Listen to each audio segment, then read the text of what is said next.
everyone. I'm Olivia Allen, co-founder and vice president of strategy and advocacy at Children's Funding Project. Today, I'm speaking with Satpal Sidhu, county executive in Whatcom County, Washington. In 2022, voters in Whatcom County established the Healthy Children's Fund through a dedicated $10 million per year property tax levy. The Healthy Children's Fund was created to address pressing issues identified by groups both inside and outside of government. Both the Whatcom County Health Department and Generations Forward, a community-driven coalition, identified access to childcare, mental and behavioral health supports, and safe and affordable housing as some of the most pressing issues for children and families in Whatcom County. I'm excited to speak with Executive Sidhu today as the county begins implementing the new fund. Thank you so much for joining me. Yeah, you're welcome. Thank you. Thank you so much for being here. I want to start by asking about the environment in which the Healthy Children's Fund levy passed. What challenges to children and families inspired that levy effort?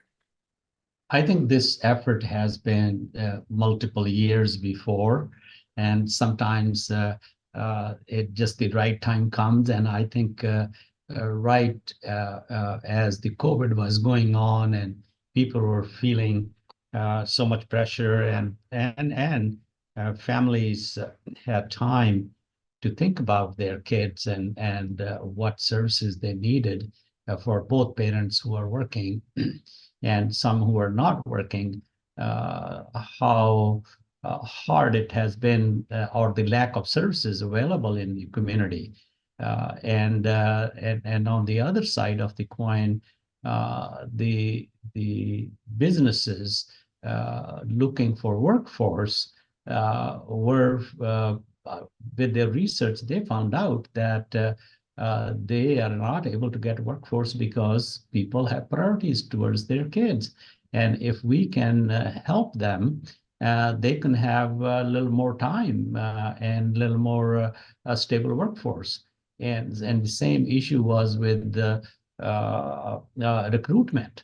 When people wanted to come from other communities, and this is one of the things was the housing, as we know in Washington State or Whatcom County, housing prices are very high, and second thing was what are the facilities for childcare, early learning, all this. It mattered to people. If they had a comfortable arrangement where they were willing to forego a promotion or certain increase in their wages and not to lose that by moving to a new community.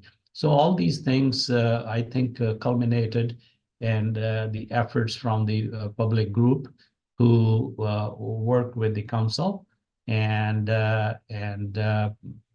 this matter was put on the ballot for public to fund. And that's how we got the levy passed, and it all started in early 2023.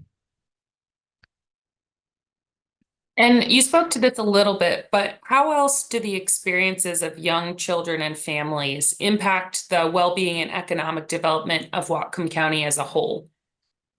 Yeah, I think that you know that we all know that first formative years, say 0 to 5, are very critical in any child's development.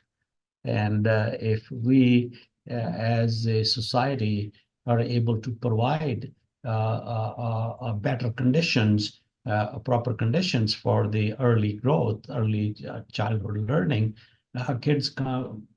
Yeah, you know, our information tells us that only 50% of the kids are kindergarten ready. That's not bode very well for our next generation. And I think that the investments in the early learning arena are very important. So it helps us in stable families. It helps us in that later years when the kids are in their teens and other things. And, you know, I think the kids are more stable or more productive, and they need less social assistance or social programs. So it is a monetary equation as well. Only thing that the return comes up probably 5-10 years later. And like in any stock market, you want to put money in, you have to wait a few years to get the return. And we think that this was a great investment, and we still believe in that. Counties have tremendous power to enhance the social and economic opportunities that are available to children and families. But as you and I both know, county government doesn't always see itself as playing that role. How do you use your position as a county executive to cultivate a culture of innovation for children and families in Whatcom County? Uh, well, let me talk about that resources. We are the lowest on the totem pole. We are the very basic local government. And if you look at our government mandate, is very limited. Is to build a road. We like in certain states, the counties run schools also. We don't. And so our public health, public works, and permitting facilities, forest, agriculture, that's all the basic things. And the income of a county like Whatcom County, rural county, 230,000 people, the tax base is pretty limited. So we don't have a whole lot of resources as we would like to deploy towards this thing. And K-12 system being totally separated, there is a gap between like 0 to 5 or 0 to 6, since the kids start going to their school. And that gap has not been filled properly by state or federal government. So we do have resources, but we don't have all kinds of that much resources to do that. So that's why a initiative like this, getting a special levy passed, was very critical. From our regular funding, we could not spare $10 million a year for this function, because there are so many other priorities for the local county administration and county's core services for the people. So we think that that when we look at it, this is a economic development, economic sustenance issue. It's not only for the parent and child issue or subsidizing that. I think this is the infrastructure issue to me, that we should have the infrastructure, just like K-12, we should have infrastructure from 0 to 6 as well, even prior to that for prenatal care. And so we felt that that our community felt that this is a good initiative, and we should be able to do that and prioritize. Now, we as a health department do have regular services, which we do spend our other resources in providing, natal care, prenatal care, as well as for the children, but that is mostly income-based. And this initiative was more or less open it up to more accessibility to all kinds of families. So I think that county executive alone cannot do that. It's the council's prerogative, because they have the purse strings, and our council has been very receptive to this idea and very supportive of this idea and this particular function. And we have been able to deploy some of the ARPA dollars. We got more than 25% of our ARPA allocation, which was about $44 million, was allocated to childcare. And that was saving the current childcare slots. That was a big issue during start of COVID. And then it was the bigger issue was how to grow it. We found that there are 5,000 slots short in our county for early learning and childcare. And we've been slowly building that up. Yeah. Yeah, can you tell us a bit about the implementation plan for the Healthy Children's Fund and the county's progress so far? Yes, progress has been, I would say, a little bit slow than what we would like it to be because there are many challenges when you have a government funding, and you got to be very careful that you are not separating out certain segments, certain private businesses. So, like the law about gifting of funds, we are very much aware of that. But we have over the last 2, 3 years, not only with this money, with the ARPA money as well, we have added 600 new slots for childcare. The implementation plan and these services, the childcare is a very clear, defined function, and it is easy to contemplate where the investment is needed, the infrastructure, addition of new slots, new buildings, or new buildings coming up. We have done 4 different buildings. We invested $1 million each into each of these buildings. That building was getting built, and we thought, okay, why not have a childcare in there? And that resources, we help with the resources. Now, on the other side of prenatal care as well as early learning, there are, it takes a little time. I would say that the operators, qualified, certified operators it takes time to develop that. We have created a professional development funding for that if there are some people, then maybe they are mothers of kids and who want to take 2, 3, 5 years off their work career and take care of their own kids and maybe another 10 kids in their neighborhood. And but how to go about that and how to get certified. So we said that is professional development is an integral part of this effort. So we have a program for that. We are contemplating working on a unique hub and spoke model, whereas the biggest hurdle or major hurdle for people to start small daycare centers, 10, 15, less than 20 kids, is the drudgery and the bureaucracy and all that in that process.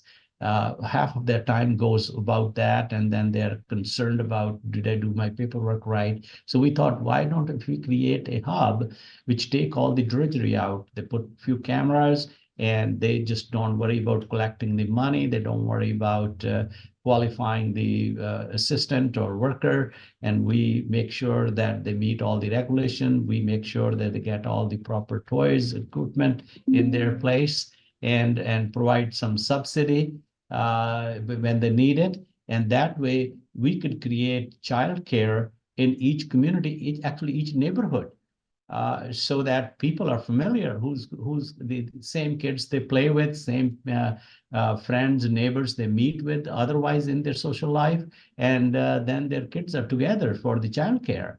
That would be the most ideal way of doing it.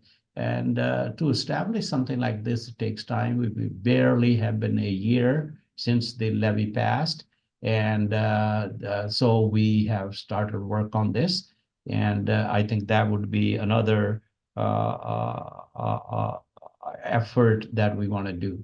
The other thing we want to provide is some kind of subsidy for the childcare workers. If they're getting, just bare minimum, whatever, the reimbursement from the state is very, very low. And we wanted to supplement that so that the childcare operators are able to pay fair wages to the childcare workers and have adequate facilities, equipment available in the childcare.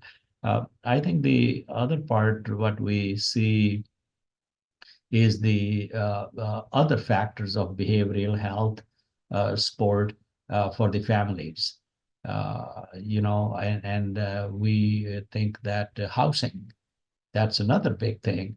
And $10 million is not enough that we can provide all the housing, but I think this is enough to us to incentivize the private sector or nonprofit sector to create more housing and so that we can help them. So these are several of these things that we are putting together to make this happen. We have been talking with the local colleges to start a child care certification program, so that and they are saying that we don't have something we can put it together, but they need initial funding to start something like this. So I think that's where we are willing to make an investment. Great to hear about ways that you're innovating around these issues at the county level. My final question is just what your vision is for young children and families in Whatcom County.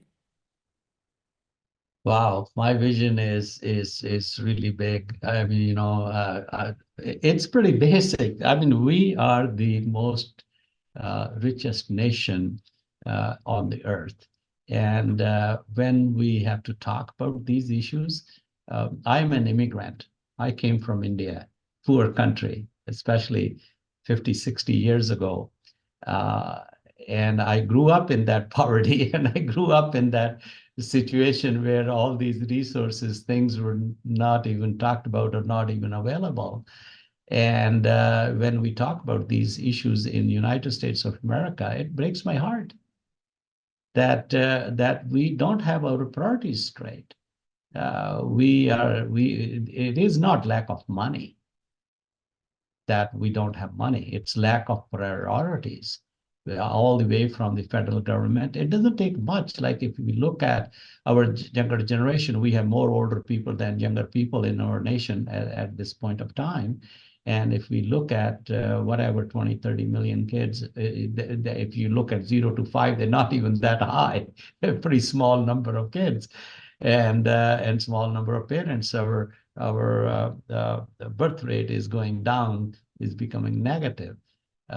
I think this should concern because who's going to look after these people who are 20 years old when they are 60-year-old? Who's going to look after them? It's the next generation or next 2 generations. And that's where we need to make an investment, not investment in building some kind of big defense system, which goes obsolete in 20 years. And then what do you do with it? You throw it away. And this generation, children, you can't throw them away. They're going to be with you for 60, 80 years.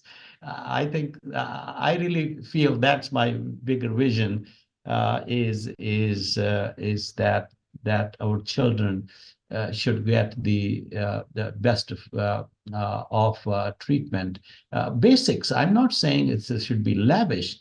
I'm saying is what is basically needed for like we thought about K-12 system 100 years ago. That was a good thought because that's what the thought was, that everybody should get an education. They should not be forced to go to work until they are 18, and they should not have to, parents don't have to worry about spending money on their kids' education. What a wonderful idea. Why can't we just work on that idea and do that? I mean, we have 2 granddaughters in 7 years and 5 years, and they live in Seattle. Our son and our daughter-in-law, and our daughter-in-law is a physician, so she knows all this. But I would like to say this is not about lavish or throwing resources at them. It is creating basic necessities which are good for the growth of our next generation. And they are going to be our leaders, our heroes, and everything we can dream of about any nation.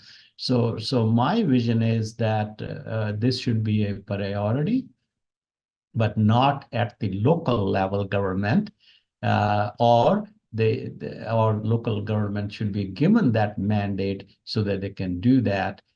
or the help should come from federal government, state government, and all this. If all three levels of government are committed to this function, I think we have the resources. We definitely share that vision of a nation where all children at the very least have the opportunity to thrive. So that's definitely a shared vision. Yeah. Thank you so much, Executive Sidhu. It's been a pleasure speaking with you today, and we are all excited to watch Whatcom's progress and successes as you continue to implement the Healthy Children's Fund. That's all the time we have today. So to learn more about Children's Funding Project and view other videos and resources, please visit our website at childrensfundingproject.org. Thanks for watching.